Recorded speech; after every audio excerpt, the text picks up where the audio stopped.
Welcome to the Buy Box Experts podcast. We bring to light the unique opportunities brands face in today's e-commerce world. Hi, I'm James Thompson, one of the hosts of the Buy Box Experts podcast. I'm a partner with Buy Box Experts and the former business head of the Selling on Amazon team at Amazon, as well as the first account manager for the Fulfillment by Amazon program. I'm a co-author of a couple of books on Amazon, including the recent book, Controlling Your Brand in the Age of Amazon. Today's episode is brought to you by Buy Box Experts. Buy Box Experts takes ambitious brands and makes them unbeatable. When you hire Buy Box Experts, you receive the strategy optimization and marketing performance to succeed on Amazon. We also support investors with due diligence services. Go to buyboxexperts.com to learn more. Before I introduce our guests today, I want to send a big shout out to the team at Getita, a global leader in Amazon FBA auditing and reimbursements. Getita analyzes your Amazon data, reconciles your FBA inventory, and files claims for reimbursements on your behalf. To learn more, check out getita.com. Today is a very unusual podcast for us. We are joined today by three large private label sellers, all of whom import products from Asia. All three are seeing firsthand the challenges of the shipping delays and increased shipping costs coming out of Asia. We are looking at major shortages of raw materials and shipping containers slowing down everyone's ability to get their products out of Asia on a timely basis. Before we go too far into these issues, let me introduce each of our three guests.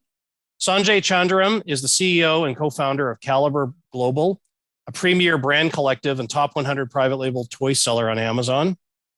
Chuck Gregorich is co-founder of Net Health Shops LLC and Net Pet Shops LLC, a multi-channel home decor and pet product e-commerce company that imports from several countries and sells on over 20 marketplaces in the US, Canada, and Mexico.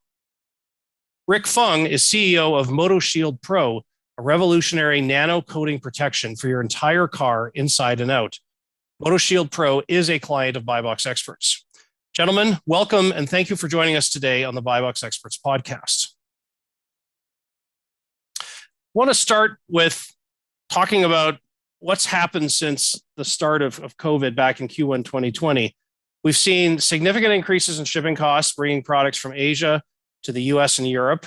And not only have the cost increased by 4 to 10 times, but it's also becoming rather unpredictable around when brand owners can expect to get their products delivered to countries where they plan to sell their items. Let me start by asking each of you what you've experienced around shipping issues so far since the start of these challenges last year. Rick, why don't you start us off? Yeah, sure. Thanks, James, for having me today, your podcast. So large part of it, honestly, last year was bad in terms of freight and delays, just with COVID, ports being delayed and things like that. But this year has been a nightmare.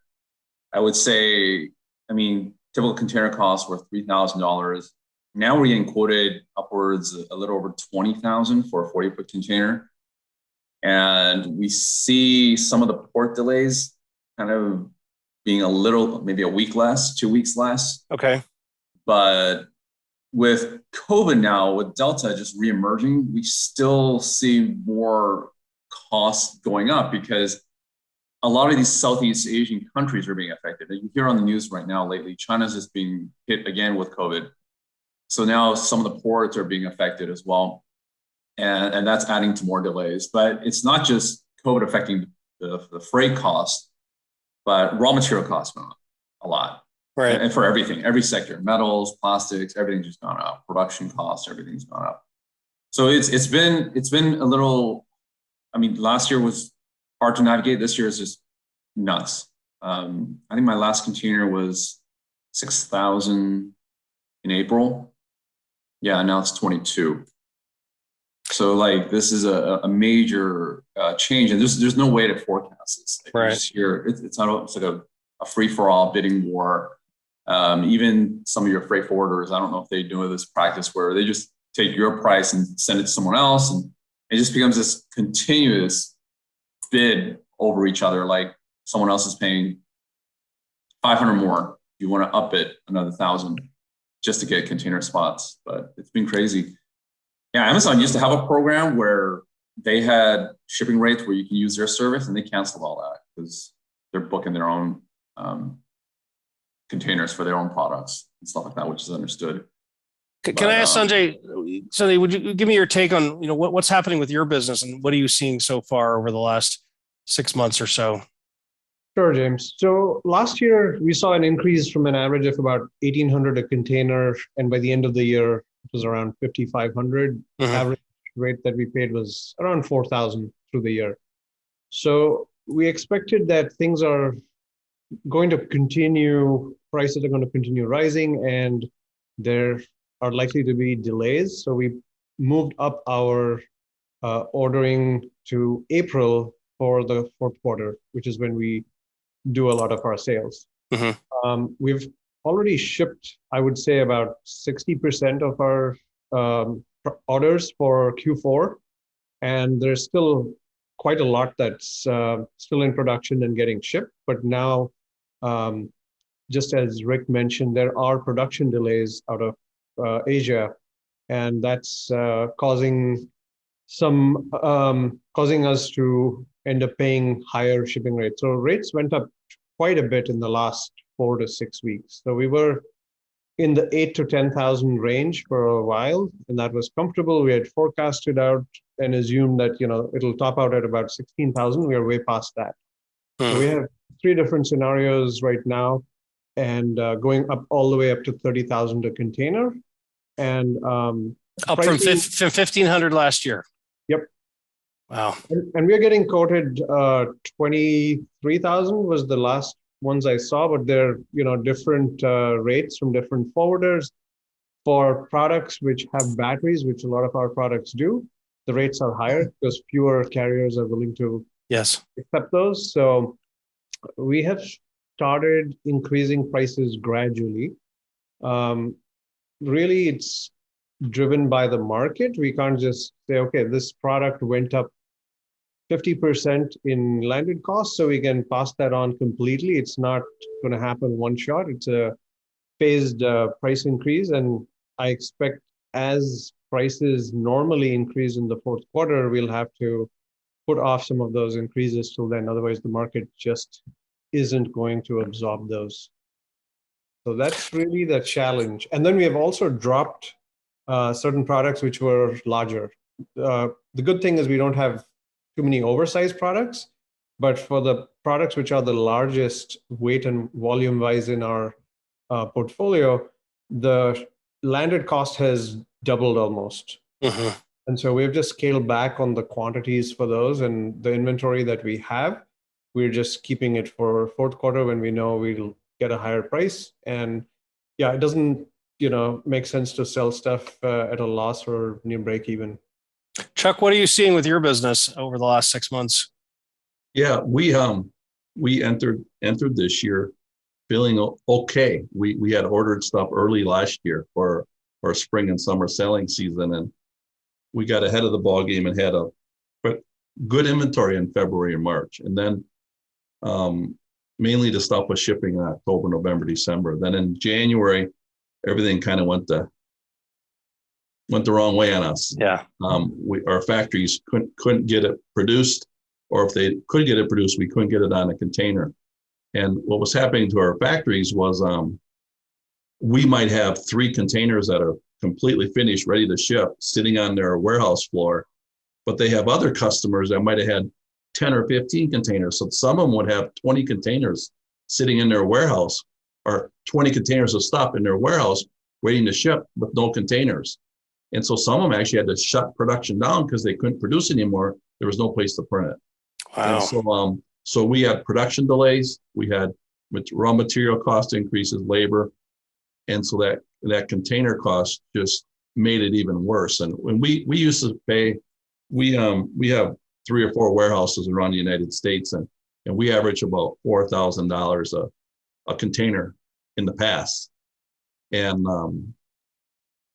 late last year and early this year, we were paying an extra $1,000, which seemed like a lot of money at the time.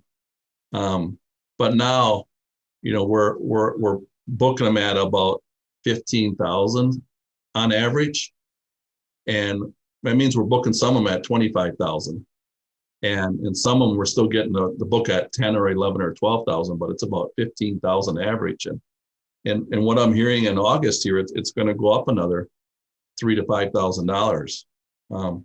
So you can imagine some of our bigger, bulkier stuff. We only get 100 units on a container, and if you pay 20 grand extra with 100 units, that's $200 more a unit. Yep. And something that maybe used to sell in the past at $600. Just the freight alone is going to add $200 to your cost. And so you got to increase your price more than 200 because you got to cover your Amazon fees. And in a lot of cases, in every case, we got factory increases too. So we're probably seeing $200 to $250 increase in cost on that product, which means a $350 price increase to cover your Amazon fees and your advertising. So so it's expensive. We raised our prices. Typically we do it once a year. We did it in March, and then we raised them again in June by like 10%.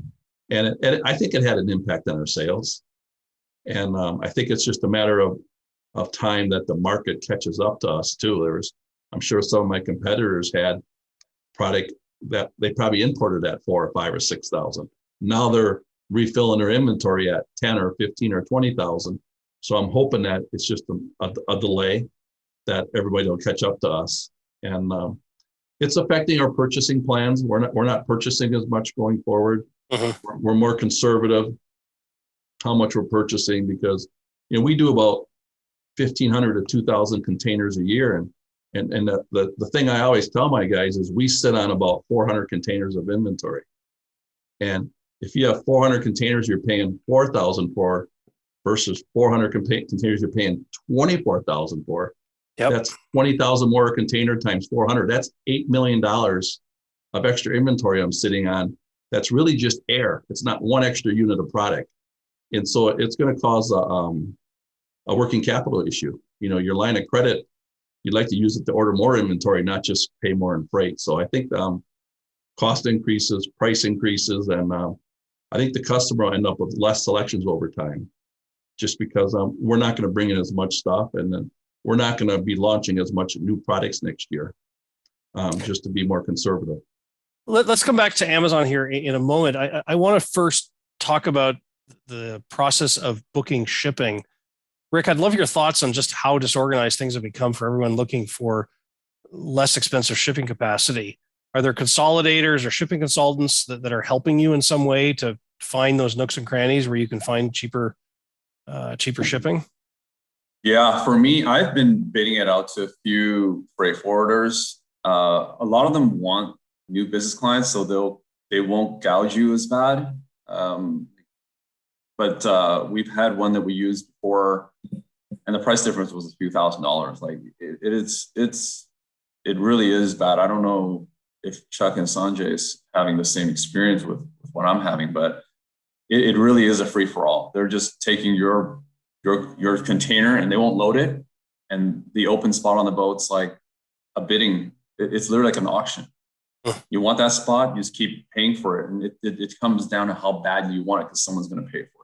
Sanjay, what are you seeing with regards to consultants or companies that you can work with to help find whatever less expensive shipping's out there? Unfortunately, there doesn't seem to be much less expensive options at this time. I'm part of a seller group, and there is free sharing of information. And so if someone gets resource that's getting them cheaper containers, if they share it in the group, then there's a ton of people after the same limited capacity. So we have tried to sort of aggregate our volume and go to forwarders to get better rates, but that's clearly not something that is working in this current market. Freight forwarders are not honoring contracts anymore. Even the big shippers like Walmart, they have contracts which they're still paying $4,000 or $5,000 a container, and the rest of us smaller sellers are paying $15,000, $20,000. So, but those rates are not indefinite either. While they might have that advantage, at least to the end of the year, things will change for next year, going to next year. But they are, if you're in retail, some of these large retailers are taking on the shipping burden from their vendors, and they're shipping the goods on their behalf. So it benefits everyone. Chuck, are you seeing any types of avenues to pursue to find either more capacity or cheaper capacity? No, not at all. And when this all kind of blew up on us this spring, we went out and we used 4 different freight forwarders historically, depending which lanes we're shipping and what we're doing. When this all blew up, we went out and probably contacted 10 to 12 other ones. And, and everybody said, we got the same problem and we're going to take care of our customers first. And if you want to use us, you can, but you're going to have to pay a premium price. So that didn't work for us at all. So we don't have any good solution. The only good solution we had was because we have multiple warehouses across the United States, things that we used to bring, we're located in Wisconsin. Things we used to bring Wisconsin, we ship more to the West Coast and the East Coast in our 3PLs and stored it there just to be able to get it out of Asia. Right. The inbound, they didn't really want to bring anything inbound, so we had to bring it to the coast at a lower cost than the Midwest. But then when it got to the 3PL, then we had to unload it and then make a business decision. Do we send it into FBA from there? Do we send it back to Wisconsin? But it gave us a lever to get more containers out. If I didn't have those 3PLs, only about a third of the containers I received the last 3 months would have even got out of Asia. So by having those 3PLs, I got product, I got expensive product, but at least I had something to sell. So you've talked about shipping cost increases, raw ingredient increases. There's probably some storage increases as well. When you look at all these different types of cost increases, I'd love to understand, how are each of you thinking about what parts of those cost increases to pass on to customers versus which ones you see as short-term costs that you're willing to absorb, at least partially? I'll start with that one, James. When we ran our numbers and tried to do that price increase in June, I looked at I want to cover all my cost increase, and I had to do like a 16% price increase. Okay. And I just couldn't see that happening. And so then I backed it down to 5%. And then all of a sudden, your margins just go away and there's nothing left. And is it worth it? So I settled somewhere in the middle around a 10% price increase. And it was just a matter of a survival increase, right? Okay, we can do this and we're going to take a haircut and the customers are going to pay a little bit more and we can bring in inventory to have something to sell. And I got 100 employees, they all got a job and they can keep working. So that was important to us. And so in this case, the owners are taking a cut because we're going to make less. And then the consumers are taking a cut because they're going to have to pay a little bit more. Rick and Sanjay, how do you think about what portion of your cost increases that you need to pass on to customers? Sanjay, you want to go? Sure. I don't think these increases are short-term increases. Some of these are here to stay for the medium term, 12 to 18 months at least. Similar to Chuck, it's not going to be easy to pass on the entire cost increases onto the customers. So we have sort of run our margins, and yes, we are going to end up with slightly lower margins, but yeah, there's only a percentage that you can pass on to customers, and we are also looking at around 10%. It's not gone into effect across the board because it does have impact on sell-through. So and depending on inventory levels for a product, how much we carried over from last year or what we had by the middle of this year. And so I would say it averages 5 to 10% with more to come in the fourth quarter. Rick, what are you doing to work through this cost increase and what you pass on to customers? Yeah, I think I'm in the same boat with Chuck and Sanjay. We're all taking a hit, right? There's no immediate raise. For us, having freight go increase 4 times in a span of 2-3 months, there's no way we can pass it all. So yeah, just kind of like Sanjay's strategy, we're just kind of gradually increasing the prices. We're hearing freight costs won't come down till after Chinese New Year, is what we're hearing. And just gradually increase the price, and hopefully it doesn't affect the sales too much or huge impact on that. But that's all we can manage. I think the worst part is it's not really advertised on the news where people know why things are going up, why prices are going up. No, it's not really advertised that much.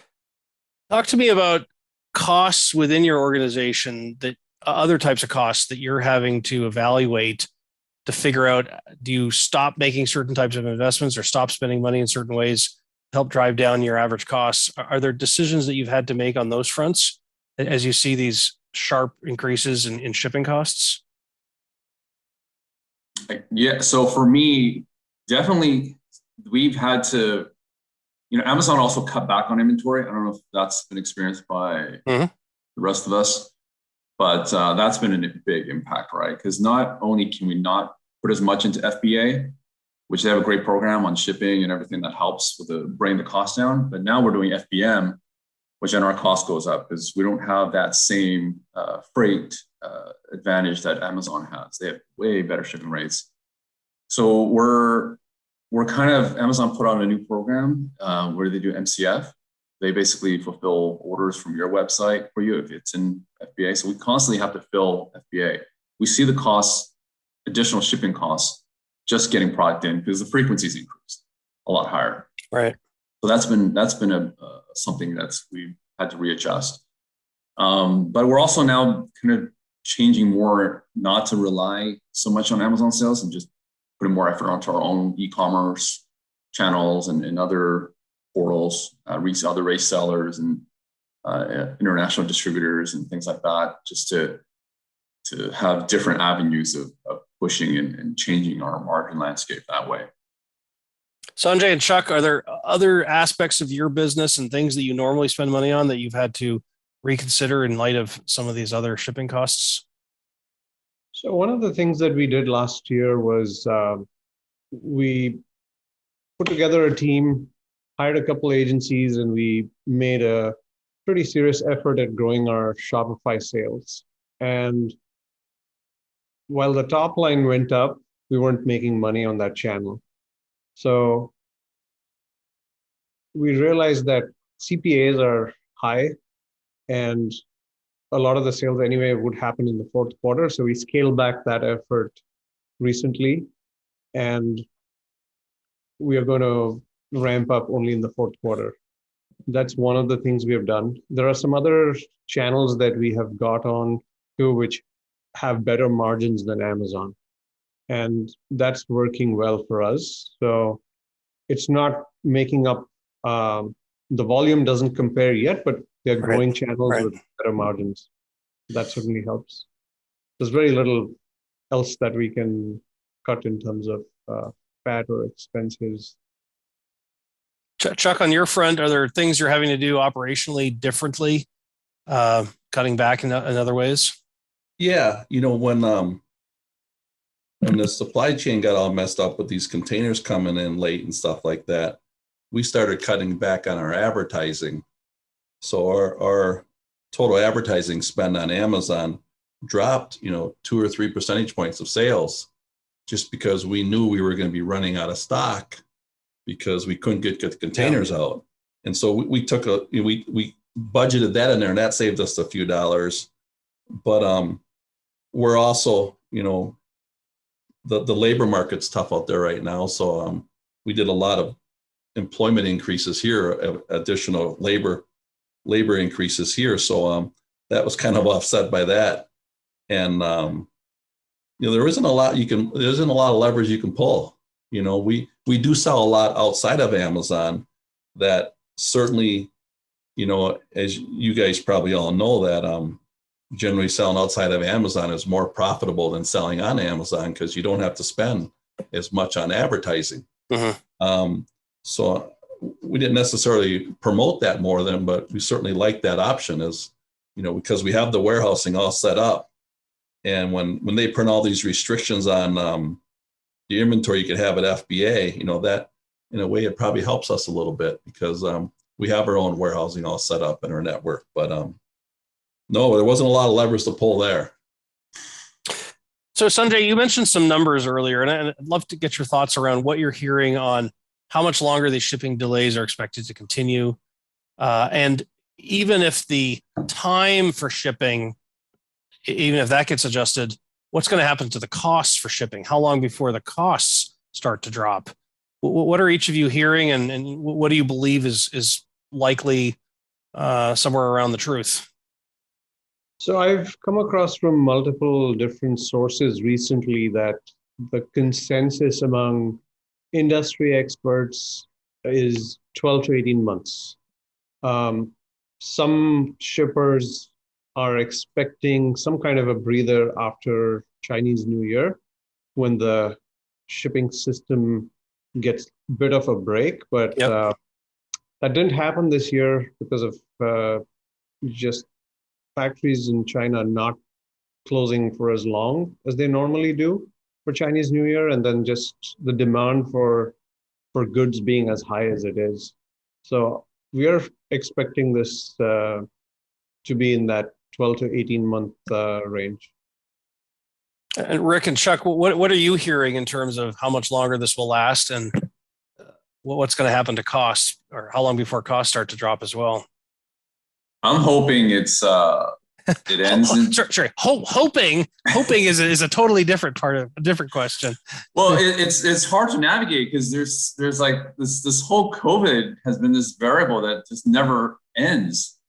I think if COVID was better, if people were vaccinated, not just here in the US, but in other countries, that they have an effective vaccine, I think things would be better. It's nonstop. This COVID thing is just killing the ports, killing freight costs, the manpower. It's a never-ending thing on the news. So I'm hoping by Chinese New Year, before prior or just right after that things get back to normal. But we all know, like right after Chinese New Year, everyone's booking and stuff, booking containers all day long, trying to get their stuff out right after Chinese New Year. So it's just this another cycle, right?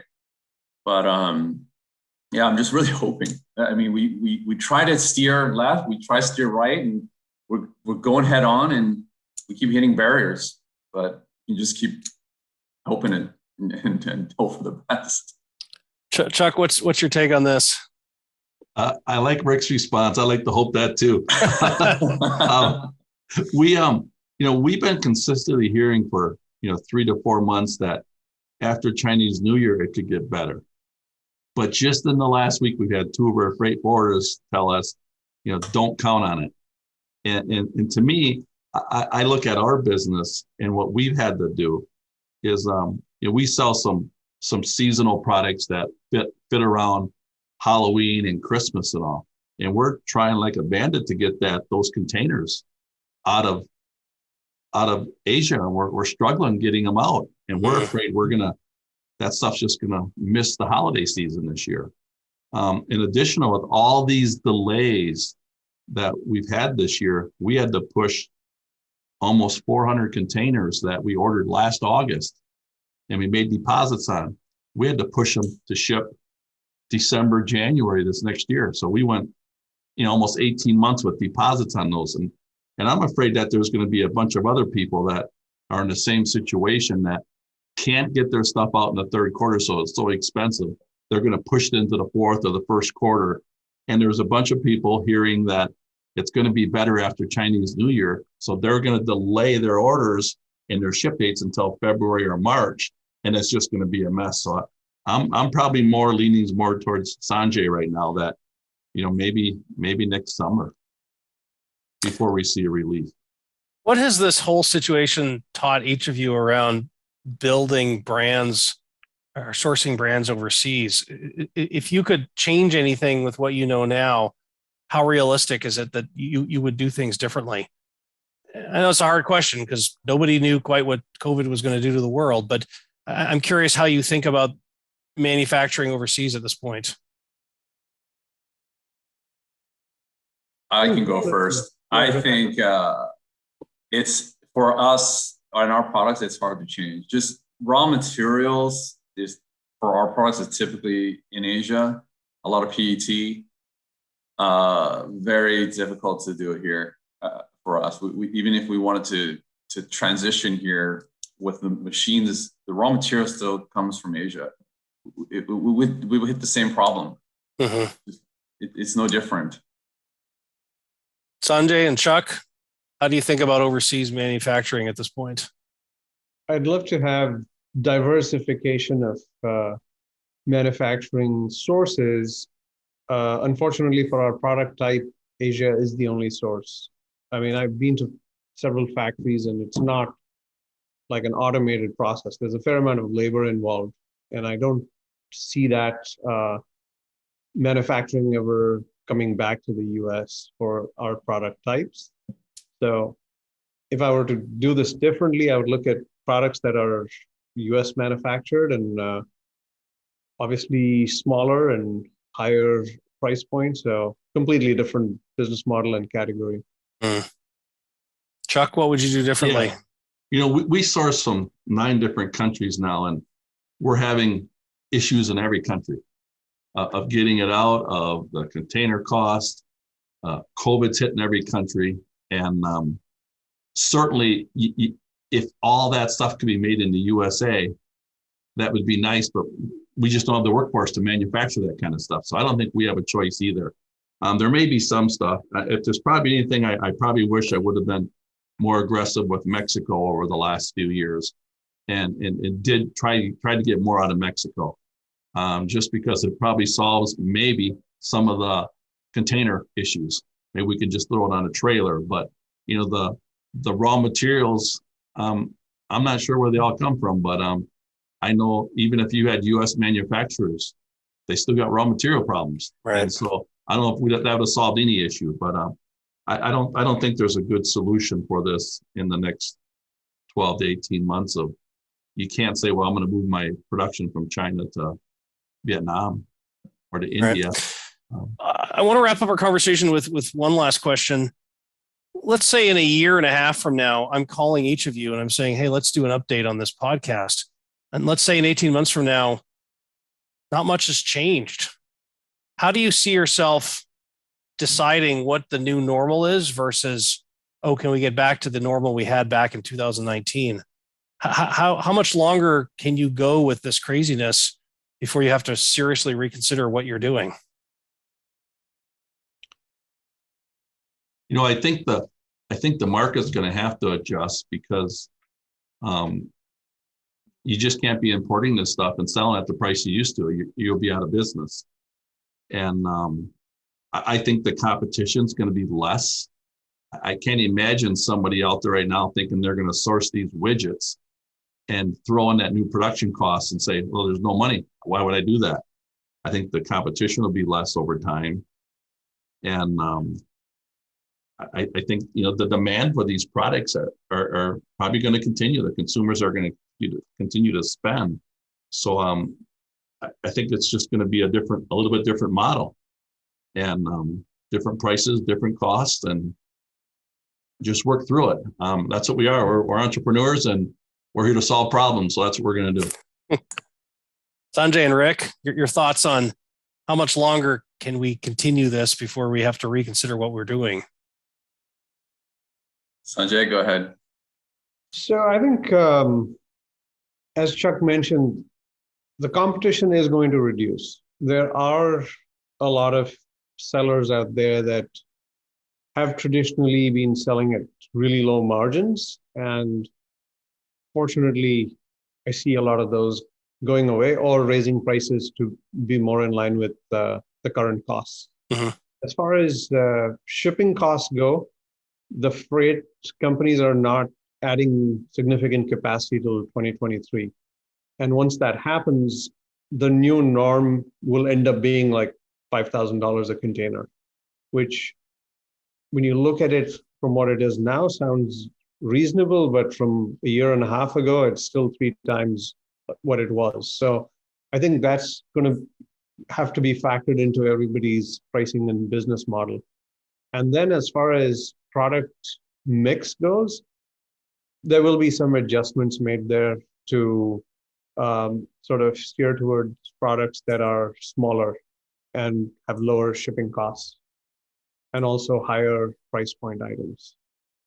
As Greg, long as some of those changes can be made, I think, it is sustainable. There is some short to medium term pain, but I think we should come out pretty strong. Rick, what's your take on all this? I hope we're still around after 18 months with our products, because I see a lot of the larger companies may consolidate is what would happen since they have more buying power or things like that. Yeah, I think the marketplace is going to change. I think people are going to reconsider really high ticket price items and probably just settle for something that's cheaper. It's too expensive for them, depending on how the economy is going to be 18 months from now. Even I'm hoping in the news right now, I think the government's getting involved, trying to pin down all this freight cost and help everyone else, because everyone's getting impacted for everything. So, yeah, that's kind of my thoughts. I think there's going to be a readjustment on the consumers and how they spend money, where they want to spend it. Rick, Sanjay, Chuck, I want to thank all three of you for joining us today on the Buy Box Experts podcast. We look forward to seeing a return to some sort of stability in the overseas shipping situation over the next 12 to 18 months. Thank you again, and join us next time on the Buy Box Experts podcast. Today's episode is brought to you by Getida. Getida is a global leader in Amazon FBA auditing and reimbursements. Getida analyzes your Amazon data, reconciles your FBA inventory, and files claims for reimbursements on your behalf. No obligations, no hidden fees, just Getida recovering your money. Getida helps you get your money back into your pockets so you can focus on investing in more inventory and growing your business. To learn more, check out Getida.com. That's GETIDA.com. Thanks for listening to the Buy Box Experts podcast. Be sure to click subscribe, check us out on the web, and we'll see you next time.